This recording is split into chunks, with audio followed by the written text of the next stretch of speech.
கர்த்தருடைய பரிசுத்த நாமம் மகிமைப்படுவதாக.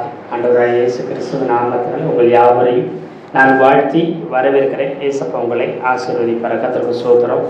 அது கூட ஒரு வசனத்தை நம்ம வாசிக்க போகணும். ஏசாயா 52வது அதிகாரம் 1வது வசனம். எழும்பு எழும்பு சீயோனே, எலும்பு எலும்பு சீயோனே, உன் வல்லமையை தரித்துக்கொள், உன் வல்லமையை தரித்துக்கொள், பரிசுத்த நகரமாகிய எருசலேமே, பரிசுத்த நகரமாகிய எருசலேமே, உன் அலங்கார வஸ்திரங்களை உடுத்திக்கொள், உன் அலங்கார வஸ்திரங்களை உடுத்திக்கொள்.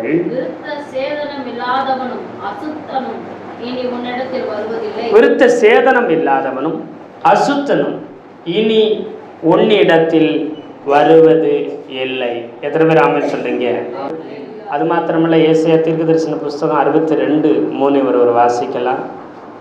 நீ கர்த்தருடைய கையில், நீ கர்த்தருடைய கையில் அலங்காரமான கிரீடமும், அலங்காரமான கிரீடமும், உன் தேவனுடைய கரத்தில் ராஜமுடியுமாய் இருப்பாய். தேவனுடைய கரத்துல எப்படி இருப்பார்? ராஜ முடியுமாய் இருப்பார். எத்தனை பேர் ஆமென் சொல்றீங்க? அப்போ இந்த நாளிலும் கூட நாம் பிரசங்கத்துக்கு ஒரு தலைப்பு என்னன்னு கேட்டீங்கன்னா, அலங்கோலம் அல்ல அலங்காரம் அப்படிங்கிற தலைப்பில் நாம் என்ன செய்ய போகிறோம்? கர்த்தருடைய வார்த்தை பார்க்க போகிறோம். ஏன்னு கேட்டிங்கன்னா, நம்முடைய வாழ்க்கை சின்னாபின்னமான மாதிரி, நம்முடைய நிலைமை சின்னாபின்னமான மாதிரி, அலங்கோலமாக பரிதாபமாக பரிதபிக்கப்பட்ட நிலைமையில் இன்னைக்கு இருக்கிற மாதிரி தெரியுது. இன்னைக்கு அப்படித்தான் இருக்கிற மாதிரி இருக்குது. என்ன செய்யறதுன்னு தெரியல. எதுவுமே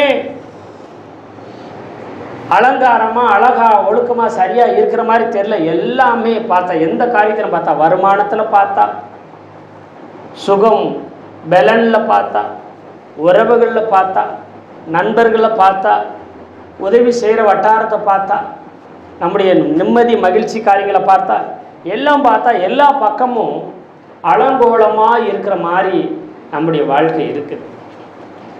ஆனால் ஆண்டவர் சொல்றாரு, நீ அலங்காரமான வஸ்திரங்களை உடித்துக்கோங்கிறார். நீ அலங்காரமான கிரீடம்னு ஆண்டவர் சொல்றார். எத்தனை பேர் ஆமென் சொல்றீங்க? என் கையில அலங்காரமான கிரீடம். நீ அலங்கார வஸ்திரத்தை உடித்துக்கோ.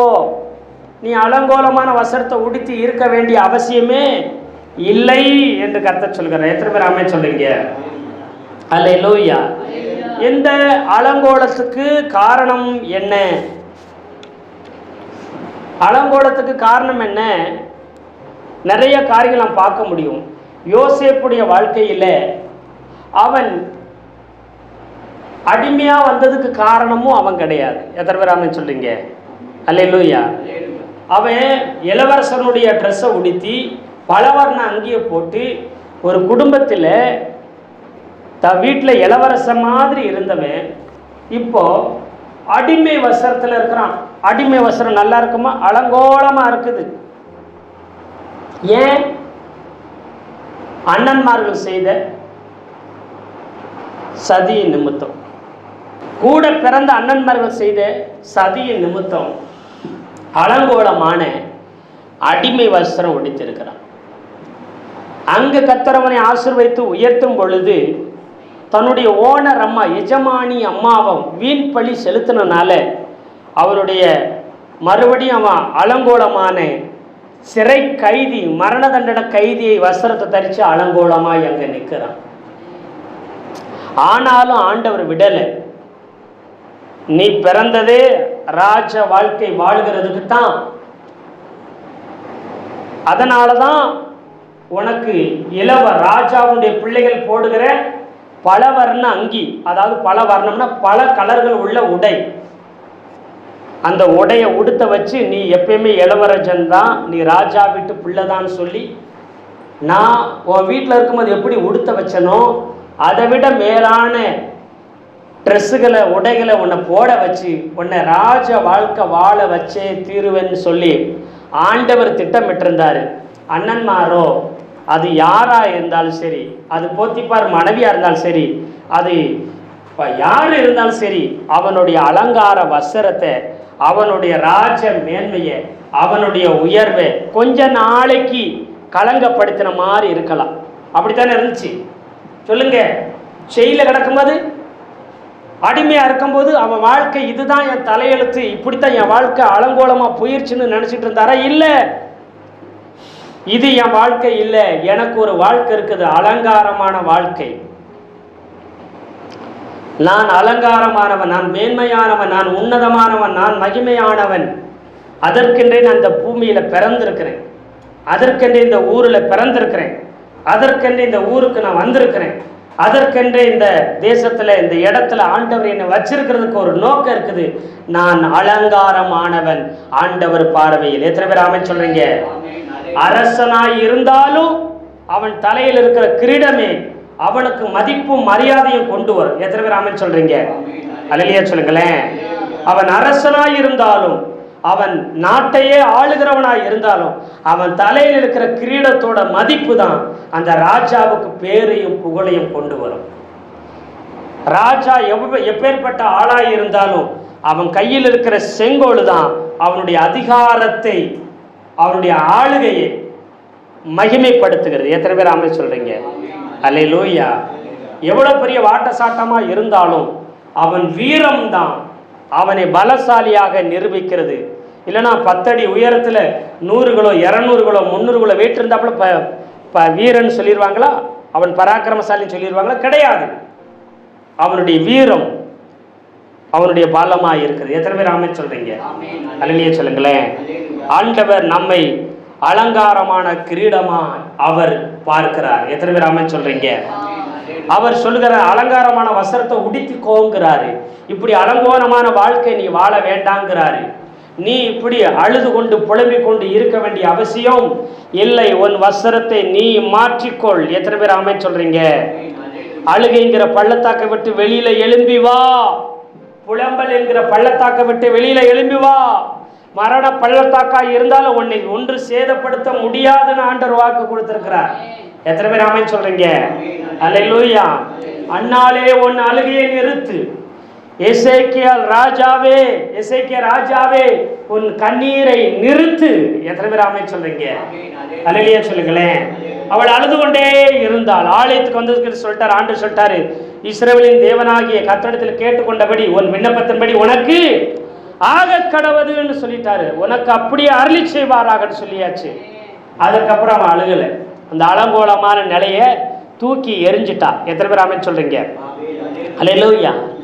எத்தனை நாள் யோசேப்பை அலங்கோலப்படுத்த நினைச்சாலும் ஆண்டவர் அவனை இருக்கிற இடத்துல எல்லாம் அலங்காரம் பண்ணிக்கிட்டே இருந்தார். எத்தனை பேர் ஆமென்? அல்லேலூயா. நீ போகிற இடமெல்லாம் மனுஷங்க உன்னை அலங்கோலப்படுத்த நினைக்கலாம், அவமதிக்க நினைக்கலாம், உன்னை அவமானப்படுத்த நினைக்கலாம், உன்னை சிறுமப்படுத்த நினைக்கலாம்.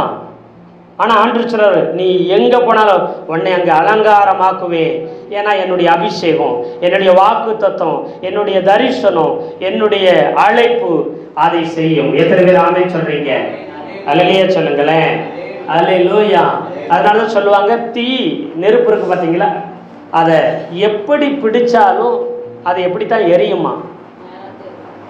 நேரத்தான் எரியும். இப்போ ஒரு மெழுகுவர்த்தி ஒரு விளக்கு இருக்குது, அதில் தீ பொருத்தி வச்சு இந்த விளக்கை ஏற்றுனீங்கன்னா நெருப்பு எப்படி எரியும்? அதே இது ஒரு பேப்பரில் தீ கொளுத்தி வச்சு பிடிச்சின்னா அது எப்படி எரியும்? நேரத்தை எரியும். அந்த பேப்பரை தலைகளாக பிடிச்சா எப்படி எரியுங்க? இப்படி பிடிச்சா மேலாக்க எரியுது, இப்படி பிடிச்சா கீழாக்க தானே எரியணும். ஏன் மேலாக்க எரியுது? கை சுடும் பார்த்தீங்கன்னா, கீழே பிடிங்க கை சுடும், டூப்னு தூக்கி போட்டுரும். ஆமாவா இல்லையா? புரியுதா உங்களுக்கு? ஏன் நெருப்பு கீழாக்க எரியவே மாட்டுக்கு? புரிஞ்சுக்குங்க. ஆண்டவர் உங்க மேல வச்சுக்கிற அபிஷேகமும் அப்படித்தான், ஆண்டவர் கொடுத்த வார்த்தையும் வாக்குத்தத்தமும் அப்படித்தான்.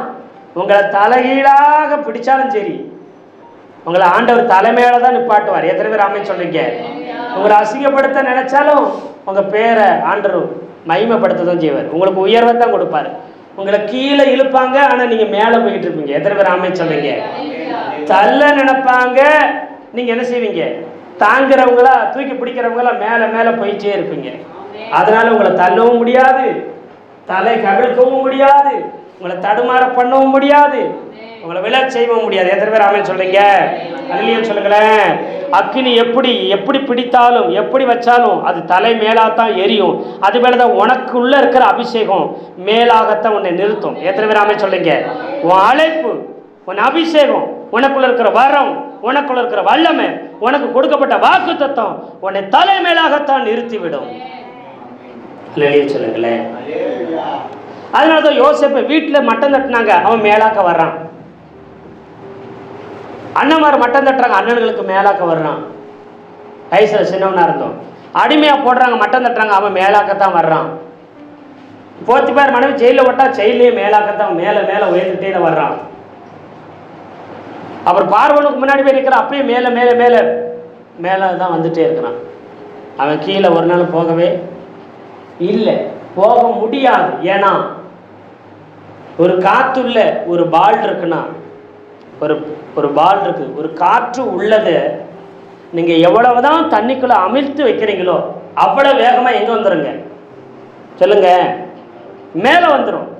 எவ்வளவு ஸ்பீடா உள்ள அமுத்துறீங்களோ அவ்வளவு ஸ்பீடா மேல என்ன செஞ்சிடும்? மெதுவா அமுத்துறீங்கன்னா மெதுவா மேல வரும். வேகமா கீழே தள்ளினீங்கன்னா எத்தனை பேர் ஆமென் சொல்றீங்க? அது மாதிரி ஒரு ரப்பர் பால் இருக்குன்னா அந்த பாலை எவ்வளவு கீழே ஓங்கி ஓங்கி அடிக்கிறீங்களோ அவ்வளவுக்கு அவ்வளோ அது என்ன செய்யுங்க? மேலே போய்கிட்டே இருக்கும், மேலே போகும், மேலே போகும். அது மாதிரி தான் எவ்வளவுக்கு எவ்வளவு உபத்திரம் வருதோ, எவ்வளவுக்கு எவ்வளவு பாடு வருதோ, எவ்வளவுக்கு எவ்வளவு நெருக்கம் வருதோ, எவ்வளவுக்கு எவ்வளவு அவமானம் வருதோ, நிந்த வருதோ, அவ்வளவுக்கு அவ்வளவு உன் உயரம் எட்டாத உயரமாக இருக்கிறோம். எத்தனை பேர் ஆமென் சொல்றீங்க? அல்லேலூயா சொல்லுங்களேன். நல்ல கையை தட்டி கர்த்தரை ஸ்தோத்திரம் பண்ணுங்க பார்க்கலாம். உன் உயரம், உன் உயரம், நீ உயர உயர உயர உயர உயர கழுகுகளை போல செட்டை எடுத்து பறந்து உயர உயர உயர உயர எழும்புவாய், உயர உயர உயர பறப்பாய், உயர உயர உயர உயர்ந்து கொண்டே இருப்பாய். உன் உயர்வ, உன் மேன்மைய, உன் கீர்த்திய, உன் புகழ்ச்சிய ஒரு நாளும் ஒருவரும் குறைக்க முடியாது. எத்தனை பேர் ஆமென் சொல்றீங்க? அல்லேலூயா சொல்லுங்களேன். அல்லேலூயா. அப்போ பாருங்க, ஒரு சில நேரத்தில் என் அலங்காரத்தை நான் இழந்துடுறேன். லூக்கா எழுதின சுவிசேஷம்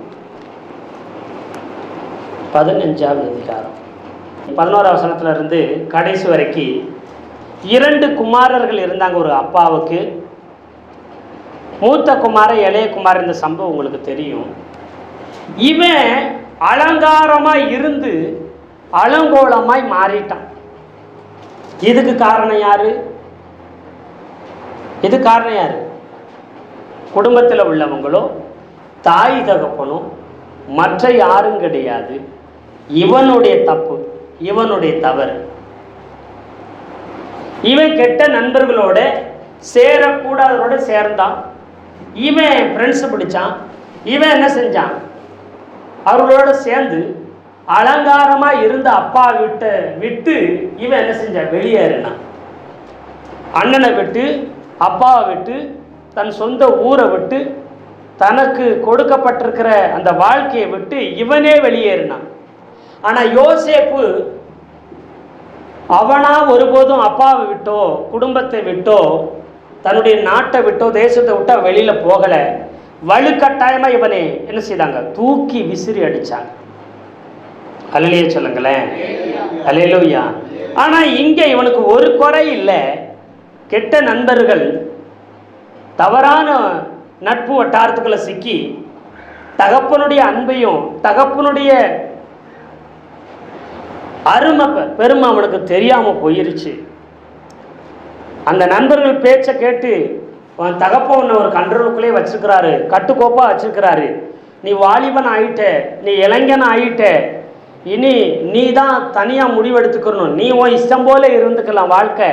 ஆனால் உங்கள் அப்பா சொல்கிறத கேட்டு உங்கள் அப்பா கூட நீ இருக்குன்னு அவசியம் இல்லை. இல்லை இல்லை, எங்கள் அப்பா கிட்ட இருக்கிற ஆஸ்தி என்ன செய்யணும்? எனக்கு வேணும். அப்பா வேணுமோ வேண்டாமோ அவர்கிட்ட இருக்கிற என்ன வேணுங்க? ஆஸ்தி வேணும். ஆமாம், அதை என்ன செய்கிறான்? ஒரு நாள் போய் கேட்குறான். அவன் அப்பா விட்டு போக முடிவு பண்ணிட்டான். ஆனால் அப்பாவுடைய ஆஸ்தி மட்டும் வேணுமா? அப்பா வேண்டாமா? அப்பாவுடைய சொத்து வேணும், ஆனால் அப்பா வேண்டாமா? இன்னைக்கு நிறைய பிள்ளைங்க அப்படித்தான் இருக்கிறாங்க. ஆமாவா இல்லையா? அப்பா வேணாம் அம்மா வேணாம், அவங்க வச்சிருக்கிற சொத்து மட்டும் பங்கு கேட்பாங்க, சொத்தில் மட்டும் உரிமை கேட்பாங்க. சொத்தில் எனக்கு பங்கு வேணும், எனக்கு பணம் வேணும், எனக்கு பிரித்து கொடுங்க, நான் போகிறேன், நான் பிஸ்னஸ் பண்ண போகிறேன், நான் தனியாக போகிறேன், நான் தனியாக போய் வீடு கட்ட போகிறேன், நான் நிலவளங்களும் வாங்க போகிறேன்னு சொல்லுவாங்க. இவங்கெல்லாம் உண்மையான அன்பு இல்லாதவர்கள், அப்பாவை புரிஞ்சுக்கிறாதவர்கள். நிறைய நேரத்தில் இன்னைக்கு ஏசப்பாவுடைய அன்பையும் ஏசப்பா நம்ம வச்சிருக்கிற இடத்தையும் நிறைய நேரத்தை நம்ம புரிஞ்சுக்கிறாம நிறைய நேரம் நாம் நினைச்சிடும் ஏசப்பாவை விட்டு, அவர் கொடுத்த வீட்டை விட்டு, அவர் கொடுத்த சபையை விட்டு, அவர் கொடுத்த உறவுகளை விட்டு நாம் ஒரு சில நேரத்தில் என்ன செய்கிறோம், கெட்ட நண்பர்கள், கெட்ட ஆலோசனை, தவறான ஆலோசனைகளை, தவறான உறவுகளால் நம்ம கேட்டு, நம்ம எப்படி அந்த இளைய குமாரன் அப்பா வீட்டை விட்டு, அப்பாவை விட்டு, உறவை விட்டு, சொந்த பந்தத்தை விட்டு, எல்லாத்தையும் விட்டுட்டு போய் தீர்மானம் பண்ணிட்டான். அப்படி தீர்மானம் பண்ணும்போது அவனுக்கு அதுதான் சரியாக தெரிஞ்சிச்சு. கொஞ்ச காலம் ஆச்சு, அவன் வாழ்க்கை மைனர் மாதிரி, ஒரு சமீன்தார் மாதிரி, ஒரு இளவரசன் மாதிரி வாழ்கிறான். எல்லாம் ராஜ போக வாழ்க்கை, அவ்வளவு சொத்து கொடுத்துருக்காரு அப்பா, எல்லாம் வாங்கிட்டு போய் நல்லா இருந்தான். உழைக்காம உட்காந்து இருக்கிறதெல்லாம் என்ன செய்கிறான், சாப்பிட்டு சாப்பிட்டு நண்பர்களுக்கெல்லாம் செலவழித்து எல்லாம் எல்லாம் அழிஞ்சிட்டு போக போக போக போக இவன் வாழ்க்கை கொஞ்சம் கொஞ்சமாக குறைஞ்சிக்கிட்டே வந்து கடைசியில் அலங்கோலமாக மாறிடுச்சு. அவன் வாழ்க்கை எப்படி மாறிடுச்சுங்க, அலங்காரமாக ராஜா மாதிரி ஊரில் வாழ்ந்தவன், அப்பா வீட்டில் ராஜா மாதிரி ராஜா வாழ்க்கை வாழ்ந்தவன், இன்னைக்கு கொஞ்சம் கொஞ்சமாக எல்லாம் குறைஞ்சி எல்லாம் இழந்து இப்போ அப்பாவும் இல்லை, அப்பா வீடும் இல்லை, அப்பா கொடுத்த பேரு புகழ் அதிகாரம் பொறுப்பு எதுவும் இல்லை, இன்னைக்கு அலங்கோலமாகி அனாதையாகி நிற்கிறான். அப்போ அவனுக்கு ஒரு ஞாபகம் வருது, ஓ எங்கள் அப்பா வீட்டில் வேலை செய்கிறவங்களுக்கு நல்ல சாப்பாடு இருக்குது, மரியாதை இருக்குது, அது மாத்திரமில்லை எல்லாத்தையும் சம்பளமும் இருக்குது, சம்பளம் இருக்குது, சாப்பாடு இருக்குது, மரியாதை கௌரவம் எல்லாம் இருக்குது எங்கள் அப்பா கிட்ட வேலை செய்கிற வேலைக்காரங்களுக்கு. ஆனால் எனக்கு எதுவுமே இல்லை. அதனால் நான் முடிவு பண்ணுறேன், எலும்பு எலும்பு சீயனே உன் வல்லமையை தரித்துக்கொள், தூசியை உதறிவிட்டு எலும்பு என்ன செய்யுது, உன் அலங்கார வஸ்திரத்தை நீ உடுத்திக்கோ. அவன் பார்த்தான், இந்த அலங்கோலத்திலே நான் வாழ விரும்பலை, எதையும் பார்க்க விரும்பலை, எல்லாத்தையும் தூக்கி எறிகிறேன், எங்கள் அப்பா கிட்ட போய் சரண்டர் ஆக போகிறேன், என் வீட்டுக்கே போகிறேன், எங்கள் அப்பா கிட்ட போகிறேன், என் வீட்டுக்கே நான் போகிறேன். எத்தனை பேர் ஆமே சொல்கிறீங்க? அல்லேலூயா சொல்லுங்களேன், அல்லேலூயா சொல்லுங்களேன், அல்லேலூயா. நான் எங்கே தான் போயிட்டு வந்தாலும் என் வீட்டில் வந்து உட்காரும்போது நான் கூழோ கஞ்சியோ பச்சை தண்ணியோ பரவாயில்ல, என் வீட்டில் வந்து நான் உட்காரும்போது தான் எனக்கு ஒரு நிம்மதி. வெளியில் பிரியாணியாக சாப்பிட்டாலும் சரி, வீட்டில் வந்து இருக்கிற வெள்ளை சாப்பாடோ பழைய சோறோ கூழோ எதை சாப்பிட்டாலும் எனக்கு திருப்தி எதில் தான் இருக்குது, வீட்டில் தான். நான் வெளியில் எங்கே போய் இருந்தாலும், எப்படி ஏசி ரூமில் வாழ்ந்தாலும், அரண்மனை இருந்தாலும் சரி, நான் நிம்மதி அங்கே வெறும் தரையிலையோ இல்லை சின்ன பாயோ விரித்து படுக்கும்போது வர்ற நிம்மதியான தூக்கமோ நிம்மதியும் வேற எங்கேயும் எனக்கு கிடைக்கிறது இல்லை. ஆமாவா இல்லையா? எத்தனை பேர் அதை உணர்ந்துருக்குறீங்க? அல்லேலூயா சொல்லுங்களேன். மாடியாக இருந்தாலும் அரண்மனையாக இருந்தாலும் அங்கெல்லாம் எதுவும் கிடைக்காது. இங்கே குடிசையாக இருந்தாலும் மண் தரையாக இருந்தாலும் அங்கே வர்ற நிம்மதிக்கும் அங்கே வர்ற ஒரு திருப்திக்கும் ஈடு இணையே இல்லை. எத்தனை பேர் ஆமென் சொல்கிறீங்க?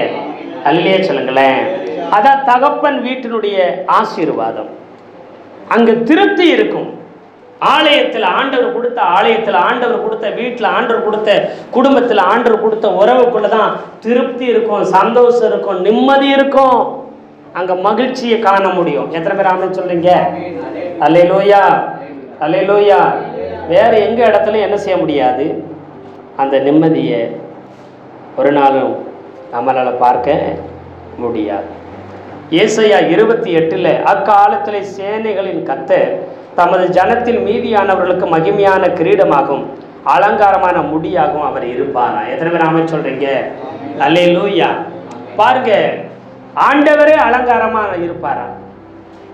நாம் ஆண்டவருக்கு அலங்காரமான கிரீடமா இருக்கிற மாதிரி ஆண்டவரும் நமக்கு அலங்காரமா இருப்பார். எத்தனை பேர் ஆமென் சொல்றீங்க? அல்லேலூயா, அல்லேலூயா. ஆமா, கர்த்தர் உன்னில் மகிமைப்படுவா. நீ கர்த்தருக்காக மகிமைப்படுகிறது மாத்திரமல்ல, கர்த்தரும் உன்னில் மகிமைப்படுவார். உனக்கு அவர் மகிமையா இருப்பார், உனக்கு அவர் கிரீடமா இருப்பார். எத்தனை பேர் ஆமென் சொல்றீங்க? அல்லேலூயா. ஆமா, சோத்திரம். பாருங்க, இந்த இளைய குமாரன் திரும்பி வர்றான். அலங்கோலமான வஸ்திரம் தோடு தான் வந்தான். முதல்ல அப்பா எதை மாத்தினாரு? நான் பண்ண தப்புனால, நான் செஞ்ச தவறுனால இந்த அலங்கோலம். அப்பா வீட்டில இருந்து நான் போகும்போது எப்படி போனேன்? அலங்காரமா ராஜா மாதிரி போனேன். எத்தனை பேர் ஆமென் சொல்றீங்க? அல்லையே சொல்லுங்களேன். இங்க இருந்து போகும்போது எப்படி போறேன்? அப்பா வீட்டுல இருந்து போகும்போது ராஜாவாய் போகிறேன். திரும்ப வரும்போது எல்லாம் இழந்தவனை போல, ஒரு பிச்சைக்காரனை போல, ஒரு பைத்தியக்காரனை போல, ஒன்றும் இல்லாதவனை போல என்ன செய்கிறேன்? திரும்பி அலங்கோலமா பரிதாபமா வருகிறேன். ஆனா அப்பா தூரத்திலிருந்து பார்க்கிறாரு. பார்த்த அப்பா சத்தம் போட்டு கூப்பிட்டாருன்னா இருக்கு. சொல்லுங்க. 20வது வசனம், லூக்கா 15:20. தன் தகப்பனிடத்தில் வந்தான். அவன் தூரத்தில் வரும்போதே அவனுடைய தகப்பன் அவனை கண்டு ஓடி கட்டிக்கொண்டு அவனை முத்தம் செய்தான். அன்பான தகப்பன், அன்பான ஒரு பெற்றோர், ஒரு அப்பா கழுத்தை கட்டிக்கிட்டு என்ன செய்கிறான்? தான் பிள்ளைக்கு என்ன செய்யறான்? முத்தம் செய்கிறான். அல்லேலூயா சொல்லுங்களேன். ஓடுகிறான், பிள்ளைய பார்த்துட்டு ஓடுறான். அந்த தகப்பன் ஓடுகிறார்.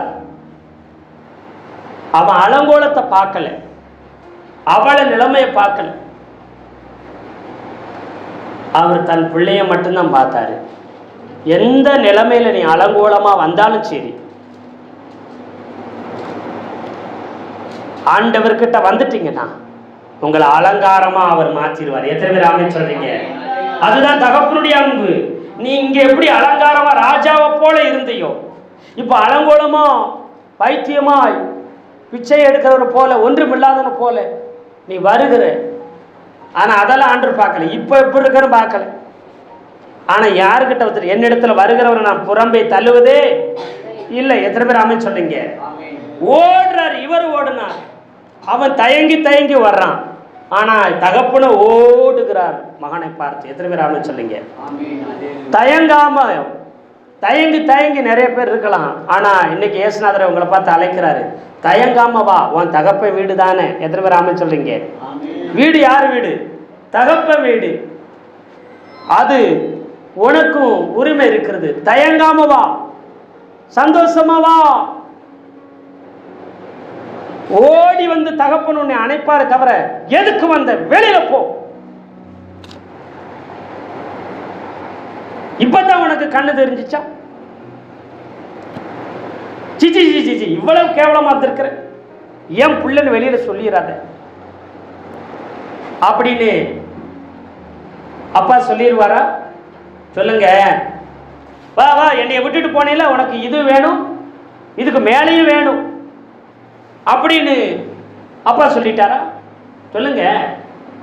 சொல்ல முடியுங்க? பாராம், ராஜா மாதிரி போனவன், சொத்து பத்துகளோட எல்லாம் அப்படி போனவன், அப்பாட்ட எல்லாத்தையும் வாங்கிக்கிட்டு. நம்ம புரிஞ்சுக்கிற மாதிரி சொல்லுவோம். லட்சக்கணக்கான கோடி கணக்க பணத்தை வாங்கிட்டு பெரிய சொகுசு கார்ல அப்படியே போட்டு சூட்டு போட்டு, இந்த காலத்துல டை ஹீலம் போட்டு பயங்கரமா அப்படியே வண்டியில போறான். இங்க இருந்து அப்பா விட்டு சொத்து பத்தெல்லாம் வாங்கிட்டு, பத்திரம் பட்டா, வீடு காடு நிலப்பரங்களை வித்து கோடி கணக்கா வச்சுட்டு போறான். ராஜா மாதிரி போறான். திடீர்னு வரும்போது அது தலையெல்லாம் அலங்கோலமா கிடக்குது, முடியெல்லாம் கிழிஞ்சு, சட்டையெல்லாம் கிழிஞ்சு கிடக்குது. பார்த்தா வெறும் அழுக்கு துணி, கந்தல் துணியோட மனநிலை பாதிக்கப்பட்டவங்கள போல பைத்தியம் மாறு அப்படியே வாரான். இப்போ போனது அப்படி போனான், கொஞ்ச காலம் கொஞ்சம் வருஷம் ஆயிருக்கலாம், அப்ப திரும்பி வாரான். இப்படி வைத்தியம் போல வாரான். ஆனா ஊருக்கு தெரியல, உறவுக்கு தெரியல, சொந்த பந்தத்துக்கு தெரியல. அது வர்றது ஒரு பைத்தியமாட்டு இருக்குது. மனநிலை பாதிக்கப்பட்டவன் இருக்குன்னு நினைக்கிறாங்க. ஆனா அப்பா தூரத்துல இருந்து யாரை கண்டுபிடிச்சிட்டாருங்க? ராஜா மாதிரி வந்தாலும் அவருக்கு தெரியும். எல்லாத்தையும் இழந்து பைத்தியத்தை போல, மனநிலை பாதிக்கப்பட்டவர் போல, ஒரு பிச்சைக்காரரை போல, எல்லாம் அழுக்கு கந்தலோட கூட பரிதாபமா அவன் சேவ் பண்ணியிருப்பானா? மீசத்தாடியெல்லாம் நீட்டாக வச்சிருப்பானா? முடி வெட்டி இருப்பானா? நல்ல அழகா மேக்கப் பண்ணி வந்திருப்பானா? கிடையாது. பன்றி மேய்க்கரும் எப்படி இருப்பான்? 5 ஸ்டார் ஹோட்டலில் வேலை செய்கிற மாதிரியா இருந்திருப்பான்? எப்படி இருந்திருப்பான்? பக்கத்தில் வந்தாலும் செண்டு அடிக்குமா, அப்படியே மயங்கி விழுவுற மாதிரி.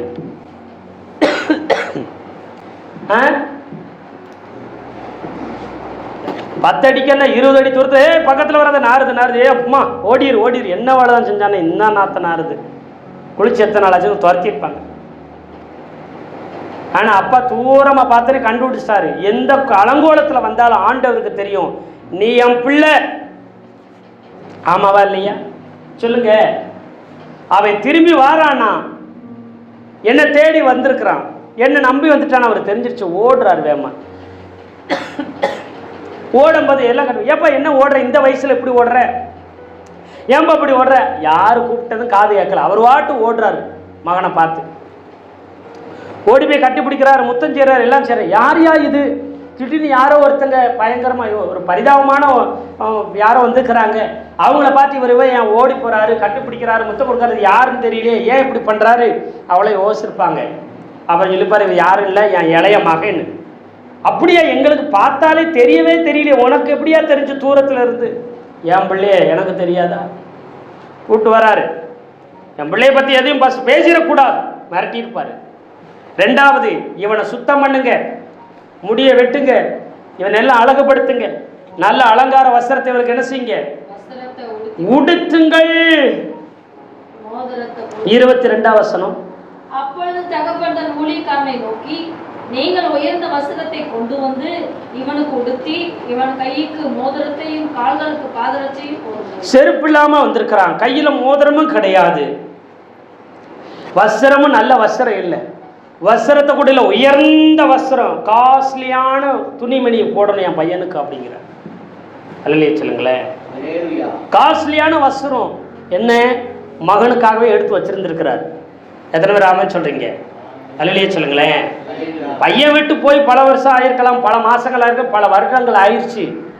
ஆனால் மகனுக்காகவே உயர்ந்த வஸ்திரங்களை வச்சிருக்கிறார். அவன் தான் எல்லாத்தையும் காலி பண்ணி போயிட்டான். எப்படிங்க அவனுக்கு வஸ்திரம் இல்லை? என் மகன் திரும்ப என்ன செய்வான்? என்கிட்ட வருவான்.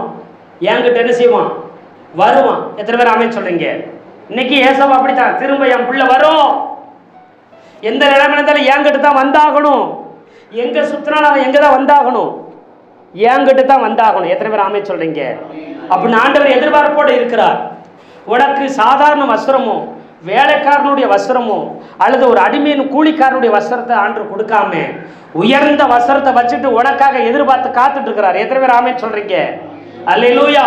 இன்னைக்கு அலங்கோலமா இருக்கிறேன், இன்னைக்கு ஒண்ணுமில்லாமல் இருக்கிறேன், இன்னைக்கு பரிதாபமா இருக்கிறேன்னு சொல்லி நீங்க புலம்பிக் கொண்டிருக்கலாம். உங்களுக்காக அலங்காரமான உயர்ந்த வஸ்திரத்தை உங்களுக்காக கர்த்தர் வைத்திருக்கிறார். எத்தனை பேர் ஆமென் சொல்றீங்க?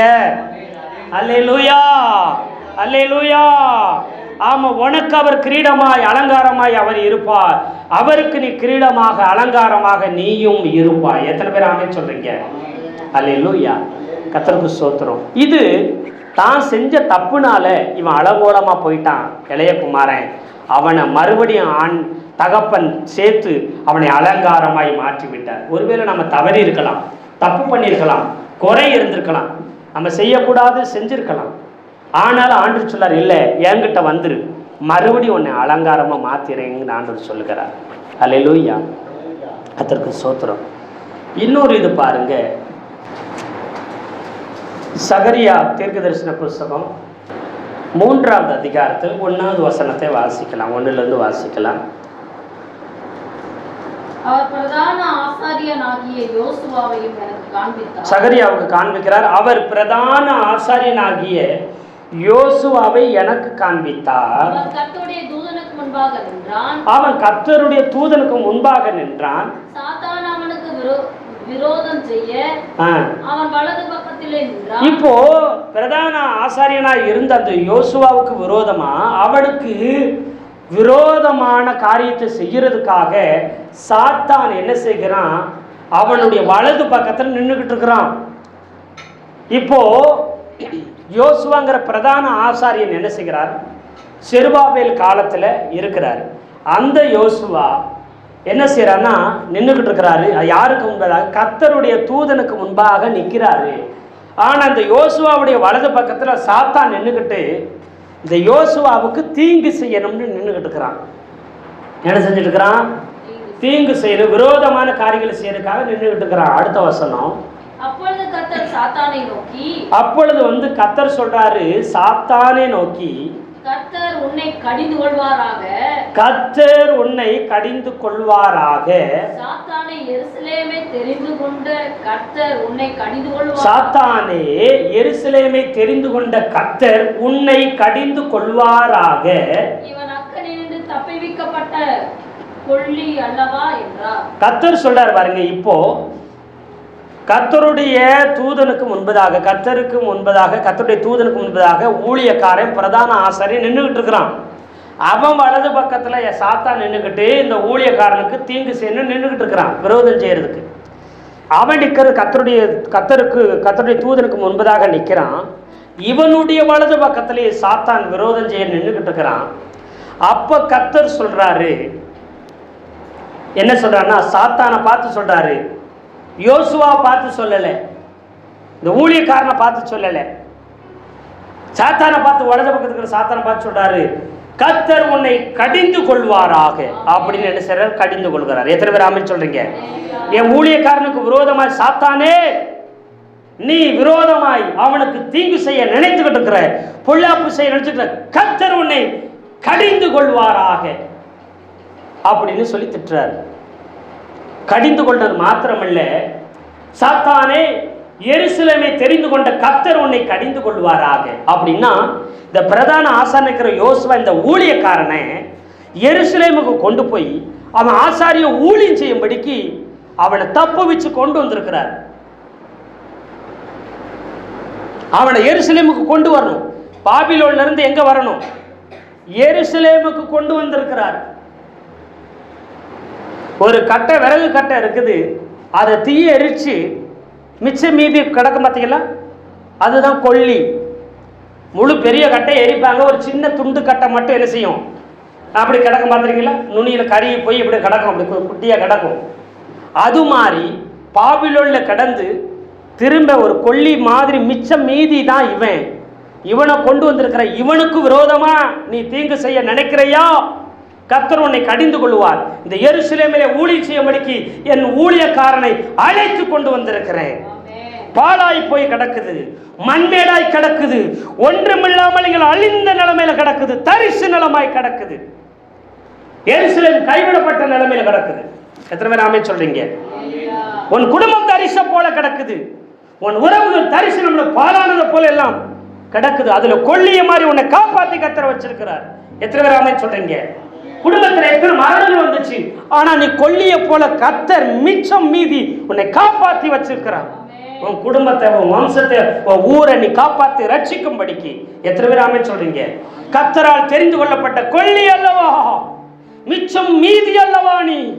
கர்த்தர் உன்னை அந்த கொல்லியில எரிந்து போகாதபடி, அந்த அக்கடியில நீ எரிந்து இல்லாமல் போய் விடாதபடி, அந்த ஆபத்துல, அந்த துரோகத்துல நீ தற்கொலை நீ செத்துக் கொள்ளாதபடிக்கு, முதுகுல குத்துறதுனால, வேதனைப்படுத்தினால, அவமானப்படுத்தின, அசிங்கப்படுத்தினால, தள்ளி விட்டதுனால, இல்லாமையினால, இயலாமையினால நீ உன்னை நீயே மாய்த்து கொள்ளாதபடி உன்னை கர்த்தர் காப்பாற்றி வச்சிருக்கிறார். நீ கொல்லி அல்லவா, எருசலேமை காப்பாற்றும்படிக்கு, எருசலேமிலே ஊழியம் செய்யும்படிக்கு கர்த்தர் தெரிந்து கொண்டவன் நீ.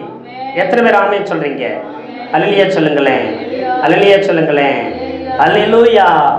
கர்த்தரே காப்பாற்றி வச்சிருக்கிறாரு. இந்த எருசலேமை கர்த்தர் ஓங்காரத்தில் கொடுத்திருக்கிறாரு.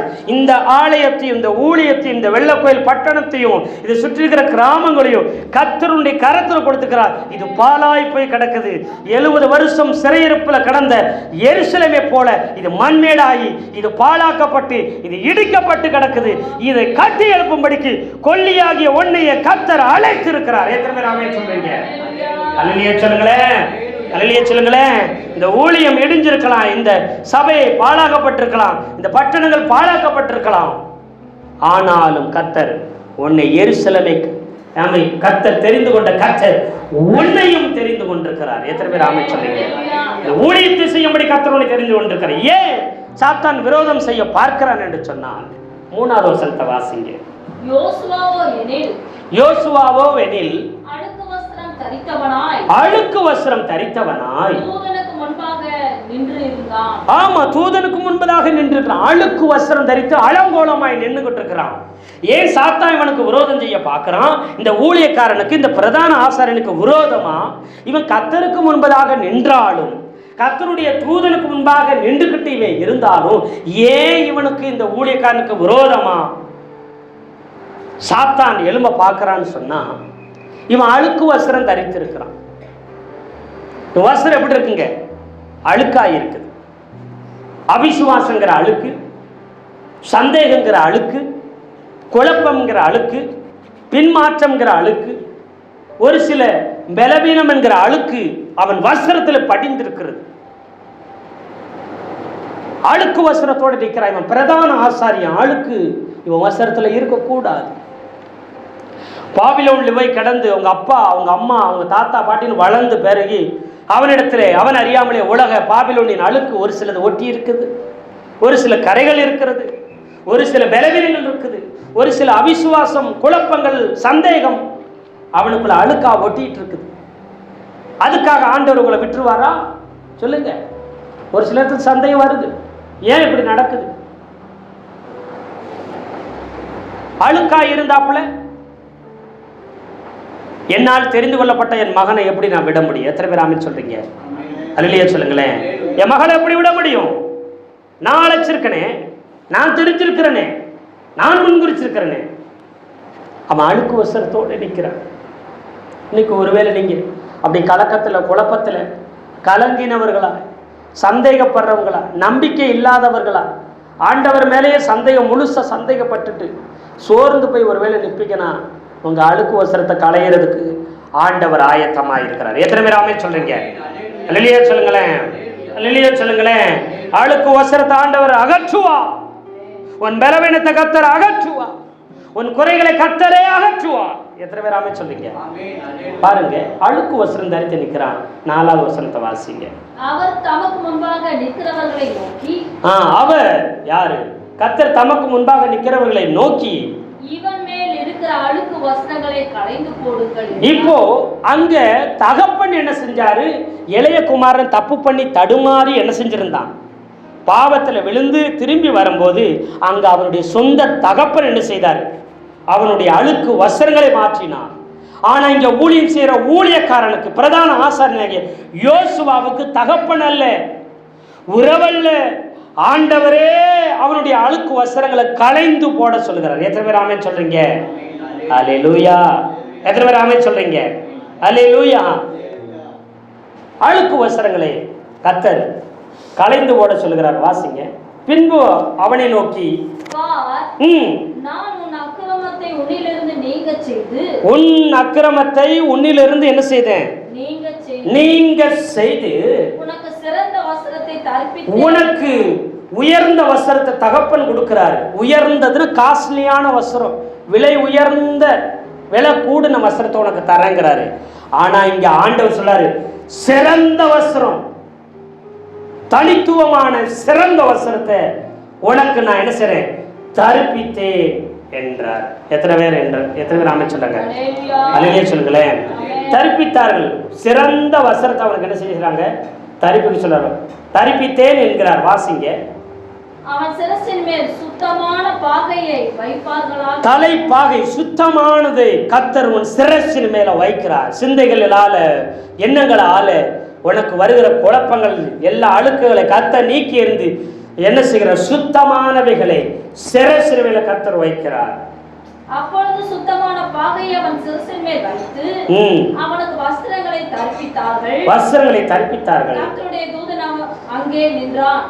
கர்த்தருடைய தூதன் யோசுவாவுக்கு சாட்சியாக, சேனைகளின் கர்த்தர் உரைக்கிறது என்னவென்றால், நீ என் வழிகளில் நடந்து என் காவலை காத்ததால், என் வழிகளில நீ நடந்த என் காவலை காத்ததுனால நீ என் ஆலயத்துல நியாயம் விசாரிப்ப, என் பிரகாரங்களையும் காவல் காப்பாய். இங்கே நிற்கிறவர்களுக்குள்ளே உலாவுகிறதற்கு இடம் நான் உனக்கு கட்டளையிடுவேன். இங்கே தேவ தூதர்கள் நின்று கொண்டிருக்கிறார்கள். இங்கே பரலோக தேவ தூதர்கள் நிற்கிறாங்க.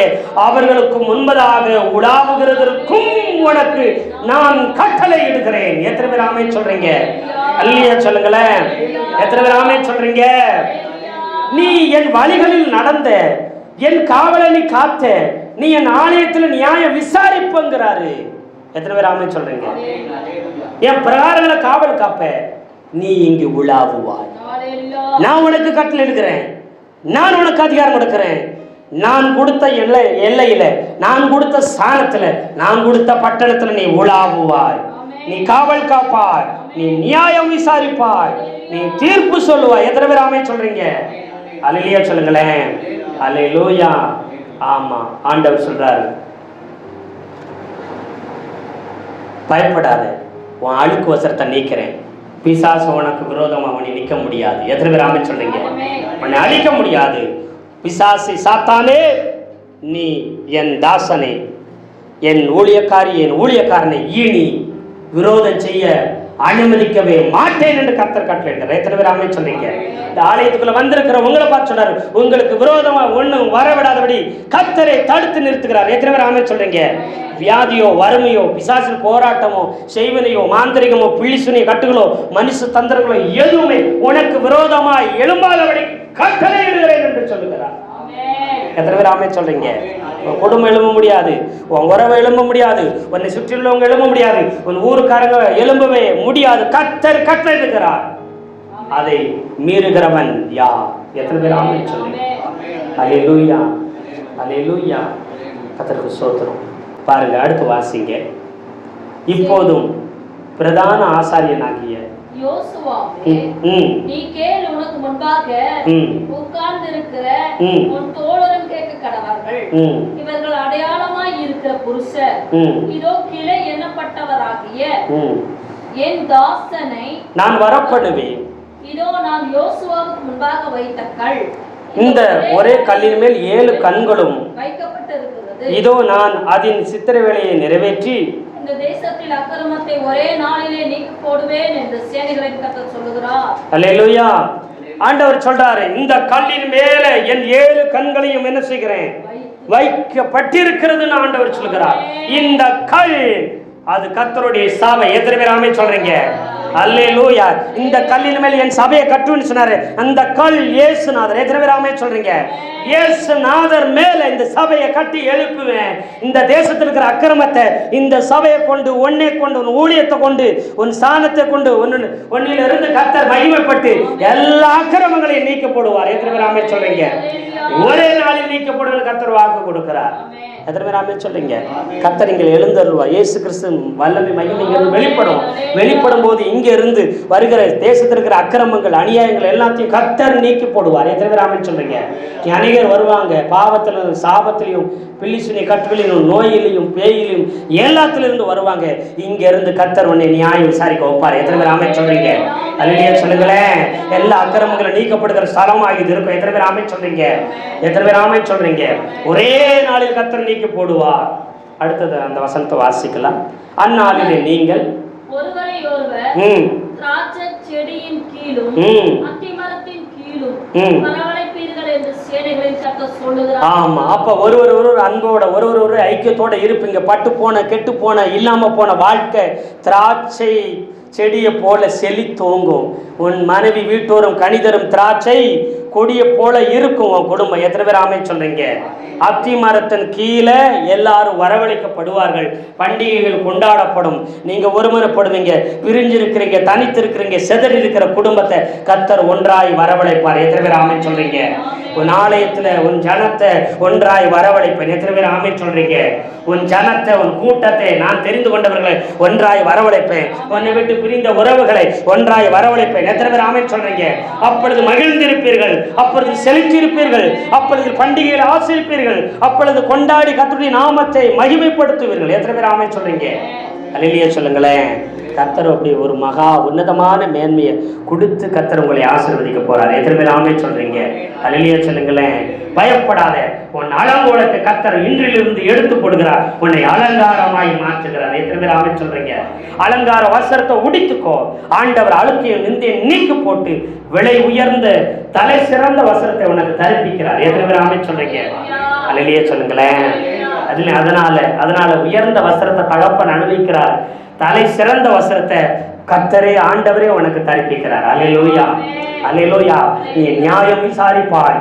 ஜனங்கள், தேசத்தில் இருக்கிற அத்துணை ஜனங்களும் உன்னை தேடி நியாயத்திற்கு வருவார்கள், நன்மைக்காக வருவார்கள். அற்புதங்கள், அதிசயங்களை உன்னை கொண்டு செய்வார். நீ அலங்கோலம் முகத்தை சுழிச்சு உன்னை உதறி தள்ளி எரிஞ்சவங்க, முகம் சுழிச்சவங்க, அருவருப்பா பார்த்தவங்க உன்னிடத்தில் நியாயம் கேட்டு வரும்படிக்கு கர்த்தர் அற்புதங்கள், அதிசயங்களை செய்கிறார். அது இந்த நாளிலிருந்து கர்த்தர் நிறைவேற பண்ண போகிறார். கர்த்தர் தாமே இந்த வார்த்தையில கொண்டு நம் ஒவ்வொருத்தரையும் ஆசீர்வதிப்பாராக.